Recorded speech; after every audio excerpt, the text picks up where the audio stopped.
Hi, I'm Chris Anthony, and feeling a little uncloaked at the moment, decided to give my commentary and perspective on a issue that is transpiring and has been transpiring in Tripoli, Libya for about a year now, and you hear absolutely no one about it, and it's about the auction block and the slave trade that's going on. Yes, modern day slavery, it's still occurring.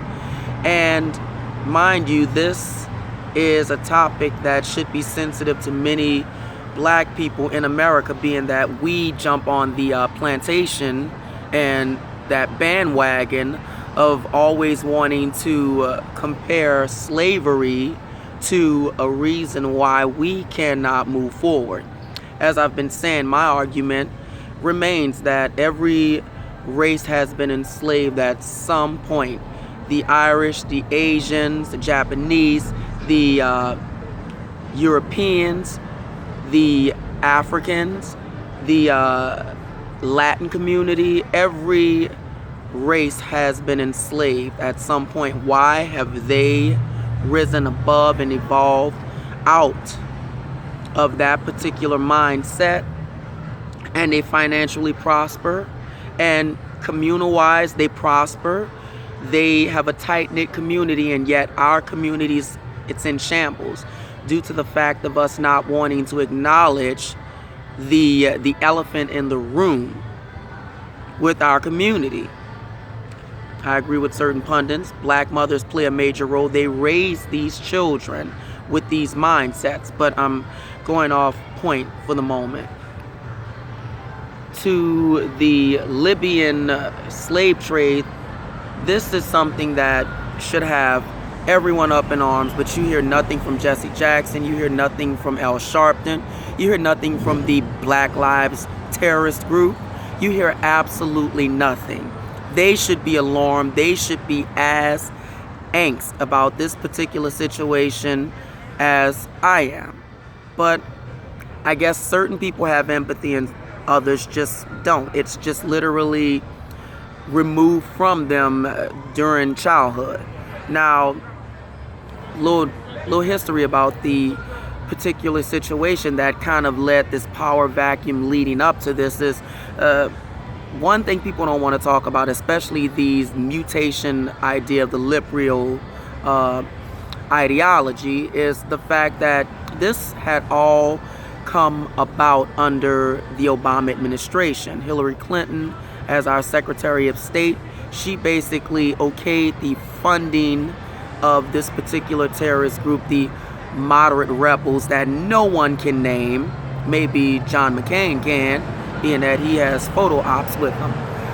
But needless to say, Obama knew that all of this was going on. So your modern day black president, half black, actually is behind the moderate slave trade, something that was pretty much eliminated in the I believe the 1700s, abroad with most countries, of course not in America. But if you believe the rhetoric that the systems, the education system, which it's the complete antithesis of that, has been spewing for so long, then you would believe that America was the first nation that freed slavery, that pretty much gave slaves as much freedom. And it's not true. The British, the Portuguese, France, all of these countries in the 1700s, spanning out to the 1800s, were the ones that basically just eliminated this whole slave trade from Africa. But again, the leader Muammar Gaddafi, as much as one would like to maintain that he was a dictator, look, North Africa was the richest country in Africa.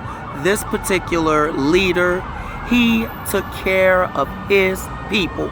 People moved to North Africa and Libya to get a better life. So in order for one to believe the whole rhetoric of Muammar Gaddafi, I'm sorry about the siren sound in the back, ambulance, trying to let it pass because I swear I hear this on a regular basis and they're never going anywhere.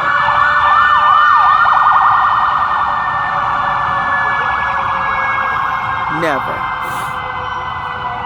Needless to say, I digress.